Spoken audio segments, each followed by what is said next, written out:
बिस्मिल्लाहिर्रहमानिर्रहीम। मसाइल और मालूमात के सिलसिले का एक और प्रोग्राम, गालिबन इसका नंबर 84 है और वही क़य्यूम निज़ामी की किताब के हवाले से बातचीत जारी है। और निज़ामी साहब ने इस किताब में मलिक मेराज खालिद का सन 70 के इंतखाबात से कबल के हवाले से एक तफसीली मज़मून शाये किया है। मेराज खालिद साहब बता रहे हैं कि वो बुनियादी तौर पर तो सोशलिज़म के हामी थे, लेकिन मुस्लिम लीग के कारकुन थे, और जब उन नज़रियात की बुनियाद पर पीपल्स पार्टी वजूद में आई तो फिर वो उसके साथ हो गए। लेकिन उन्होंने लिखा है कि उस पार्टी के अंदर इब्तदाई दिनों में ही उनकी बहुत सारे दूसरे लीडरों से चपकलिश रहती थी, और एक ज़माने में भुट्टो साहब के कान भर के उनको पार्टी के मुख्तलिफ ओहदों से हटा भी दिया गया था।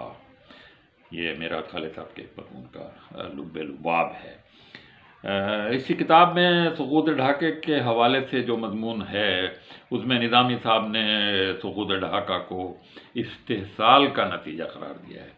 अब ये अलग बात है कि इस इस्तेहसाल में शरीक कौन कौन लोग थे जो उस वक्त बाद में बदल गए थे।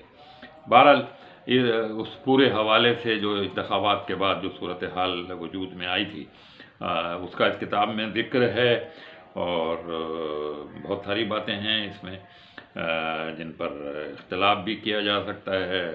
और निज़ामी साहब ने जो कुछ इसमें लिखा है वो जिम्मेदारी सारी जनरलों पर डाली है, भुट्टो साहब पे जिम्मेदारी नहीं डाली है।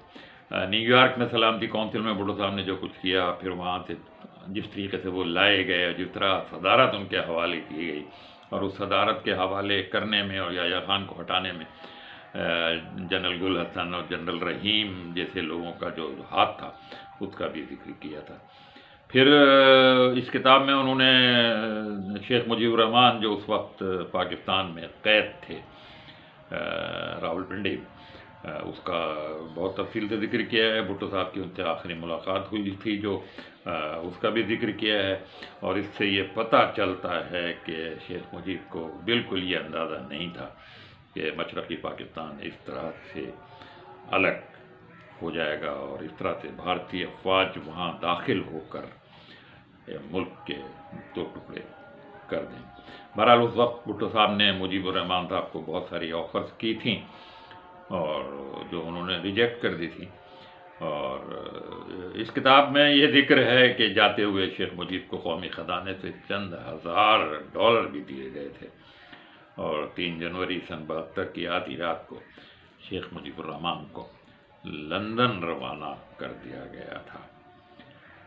ये निज़ामी साहब ने इस दौरान इस किताब में अपने सदर भुट्टो से, यानी जो सदर थे उस वक्त, उनसे अपनी मुलाकातों का भी जिक्र किया है और कुछ अपने इख्तलाफात का भी जिक्र किया है। लेकिन बहरहाल वो भुट्टो साहब के मद्दाह तो आखिर तक रहे हैं। शिमला मुआहदे का जिक्र है कि ये उनके बकौल एक मौजज़ा था, और ये कैसे हुआ इसका भी उन्होंने जिक्र किया। फिर सन 73 का जो आइन है वो कैसे बना उसका उन्होंने फिर इसमें ख़ास तौर पे जिक्र किया है।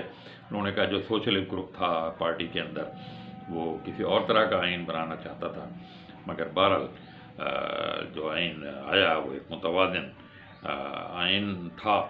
और आइन के तैयारी के सिलसिले में निज़ामी साहब कहते हैं कि भुट्टो साहब ने मौलाना मौदूदी से भी मुलाकात की थी जो उस वक्त एक्टिव नहीं थे सियासत में, और मौलाना ने कुछ शराइत उनके सामने रखी थी, कुछ चीज़ें उनके सामने रखी थी, जिनमें से भुट्टो साहब ने उनमें से बहुत सी शराइत को तस्लीम करने का, अब मसलन पाकिस्तान का नाम इस्लामी जमहूरिया पाकिस्तान होगा, ये कहते हैं कि ये मौदूदी साहब ने ये उनको सजेस्ट किया था, और इस तरह से ये इसका, और ये कि कुरान और सुन्नत के मुनाफी कोई कानून नहीं बनेगा, ये भी कहते हैं। इस्लामी नज़रियाती कौंसिल के क़याम का भी ये कहते हैं कि जिक्र उसमें।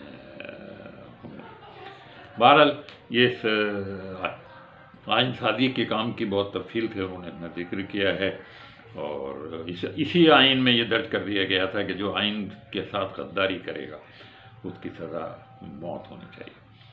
इसी किताब में इस्लामी सरबराही कॉन्फ्रेंस के हवाले से पूरा एक बाब शामिल है, किस तरह से भुट्टो साहब ने یہ کانفرنس بلائی اور اسی کانفرنس میں بنگلہ دیش کو تسلیم کیا گیا، جبکہ اس سے پہلے اس کی بہت زیادہ مخالفت تھی۔